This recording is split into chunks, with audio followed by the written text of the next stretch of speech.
അജയ്,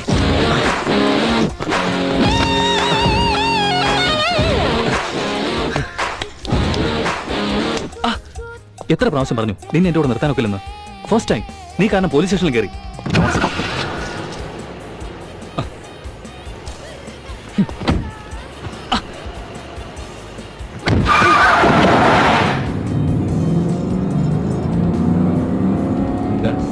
നമ്മുടെ ഫസ്റ്റ് സെക്രട്ടറിയിൽ ഓർമ്മയുണ്ടോ?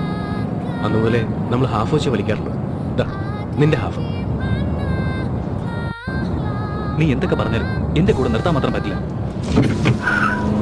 നിനക്ക് എത്ര രൂപ വേണമെങ്കിൽ ഞാൻ തരാം. എന്തെങ്കിലും ബിസിനസ് ചെയ്യാൻ നോക്കണം.